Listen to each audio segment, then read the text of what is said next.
এই পিঁপড়েটিকে ভালো করে লক্ষ্য করুন। এর সামনে কোনো দেওয়াল নেই, কোনো কাঁটাতার নেই, এমনকি কোনো বড় পাথরের বাধাও নেই। আছে শুধু একটি কলমের কালির আঁচড়ে আঁকাবাঁকা একটি বৃত্ত।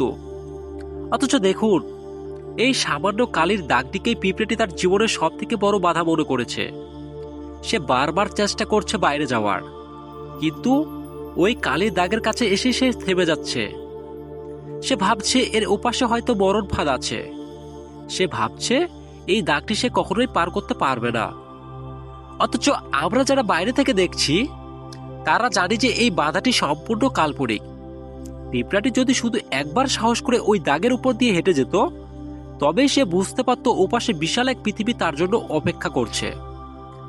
আমাদের মানুষের জীবনটাও ঠিক এই পিঁপড়ের মতো।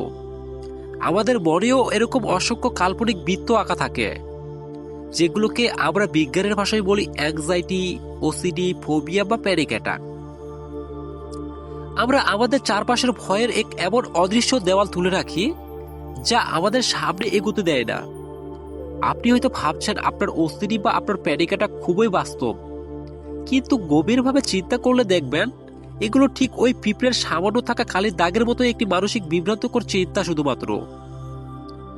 আমাদের মস্তিষ্কে অ্যামিগডালা নামক একটি অংশ আছে, যার কাজ হলো আমাদের বিপদ থেকে বাঁচানো।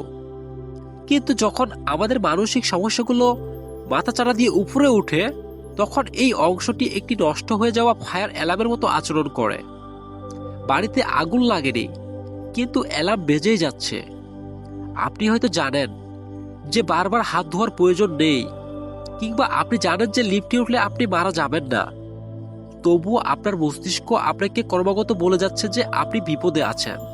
আপনি তখন ওই পিঁপড়ের মতো বৃত্তের ভেতরে ছটফট করতে থাকেন। আপনি যতবার ভয় পেয়ে পিছিয়ে আসেন, আপনার মনের ওই কাল্পনিক দেওয়ালটি তত বেশি শক্ত হতে থাকে। সাইকোলজির ভাষায় একে বলা হয় সেফটি বিহেভিয়ার। আমরা যখন ভয়ের মুখোমুখি হতে ভয় পাই, তখন আমরা সেই পরিস্থিতি থেকে পালিয়ে আসি। কিন্তু পালিয়ে আসা মানেই হলো এই বৃত্তের দাস হয়ে যাওয়া। আপনি যদি আপনার ফোবিয়া বা ভয় থেকে মুক্তি পেতে চান, তবে আপনাকে এই পিঁপড়াটির চেয়ে একটি বেশি সাহসী হতে হবে।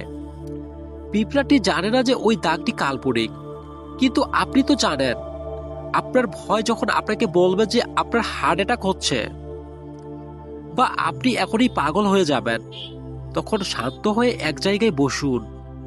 নিজেকে বলুন যে এটি কেবল একটি অনুভূতি মাত্র, এটি কোনো বাস্তবতা নয়। আপনার শরীর আপনাকে ধোঁকা দিচ্ছে। এই বৃত্ত ভাঙার সবচেয়ে বড় অস্ত্র হলো এক্সপোজার, অর্থাৎ যে কাজটা করতে আপনার সবচেয়ে বেশি ভয় লাগে, ঠিক সেই কাজটাই করা। ভয়কে সাথে নিয়েই এগিয়ে যাওয়া।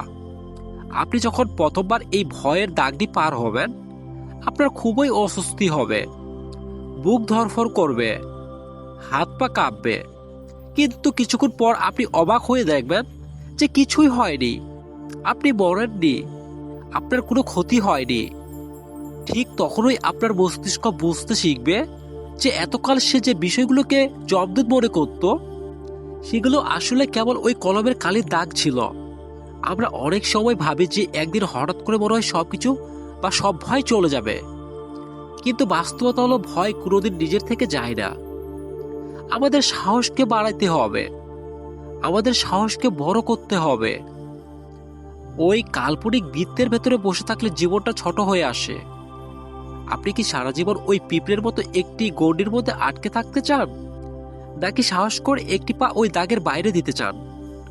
মনে রাখবেন, আপনার ভয় আপনার চেয়ে বড় নয়, আপনার অ্যাংজাইটি আপনার পরিচয় নয়। এটি কেবল একটি মেঘের মতো, যা আপনার আকাশকে সাময়িকভাবে ঢেকে রেখেছে। মেঘ সরে গেলেই আপনি দেখবেন আকাশটা আগের মতোই বিশাল আর সুন্দর আছে। তাই আজই নিজের মনের সেই কাল্পনিক বৃত্তগুলোকে চিনতে শিখুন এবং সেগুলোকে তুচ্ছ মনে করে সামনে এগিয়ে যান। কারণ আসল মুক্তি সেই বৃত্তের ওপাশেই, যা আপনার জন্য অপেক্ষা করছে। তবে এই কাল্পনিক বৃত্ত ভাঙার লড়াইটা একা একা অনেক সময় অসম্ভব হয়ে পড়ে, কারণ আমাদের চারপাশে সাধারণ মানুষের এই রোগগুলো সম্পর্কে সঠিক ধারণা নেই। তারা হয়তো আপনাকে বলবে নামাজ পড়ো, ঠিক হয়ে যাবে, অথবা বলবে এগুলো তোমার মনের ভুল, শক্ত হও। কিন্তু তারা বোঝে না যে এটি একটি মনের ভুল নয়, এটি একটি স্বাভাবিক সমস্যা যার জন্য সঠিক গাইডলাইনের প্রয়োজন। একা অন্ধকারে পথ খোঁজার চেয়ে যদি আশেপাশে একজন দক্ষ পথ প্রদর্শক থাকে তবে মুক্তি পাওয়া অনেক সহজ হয়। তাই আপনি যদি অনুভব করেন যে এই ভয়গুলো আপনার জীবনকে বিষিয়ে তুলেছে, তবে দয়া করে সাধারণ মানুষের ভুল পরামর্শ কানে না দিয়ে বরং যারা এই বিষয়গুলো সম্পর্কে পড়ালেখা করেছে, যাদের এই সমস্যাগুলো সমাধান করার অভিজ্ঞতা রয়েছে, সেই বিশেষজ্ঞ সাইকিয়াট্রিস্ট বা সাইকোলজিস্টের সাহায্য নিন। একজন বিশেষজ্ঞই পারেন আপনাকে মস্তিষ্কের এই ভুল সংকেতগুলোকে চিনিয়ে দিতে, আপনাকে বৈজ্ঞানিক পদ্ধতিতে বৃত্তের বাইরে নিয়ে আসতে। সাহায্য চাওয়া কোনো দুর্বলতা নয়, বরং এটি হলো সুস্থ হওয়ার পথ, আপনার প্রথম এবং সবচেয়ে বড় পদক্ষেপ। মানুষের কাছে সাহায্য চাওয়া বা বিশেষজ্ঞের পরামর্শ নেওয়া লজ্জার কোনো বিষয় নয়।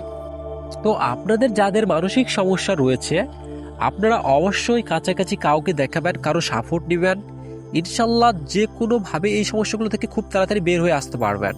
কিন্তু নিজে নিজে হয় না। আপনারা যখনই একজনকে দেখাবেন, একজনের কাছ থেকে গাইড নিয়ে চলবেন, সে আপনাকে খুব সুন্দরভাবে শিখিয়ে দেবে, বুঝিয়ে দেবে আপনাকে কি করতে হবে, কি করা যাবে না, এবং কিভাবে চললে আপনি এই সমস্যাগুলো থেকে বেরিয়ে আসতে পারেন। তো অবশ্যই সকলে কেউ ভয় পাবেন না। আপনাদের যাদের এই সমস্যা রয়েছে, আপনারা সকলেই এখান থেকে বেরিয়ে আসবেন। যার যতই সমস্যা থাকুক না কেন, অবশ্যই কাছাকাছি দেখান এবং কি এখান থেকে খুব তাড়াতাড়ি বেরিয়ে যাবেন। তো সকলে ভালো থাকবেন, সুস্থ থাকবেন। দেখা হচ্ছে নেক্সট আরেকটি ভিডিওতে।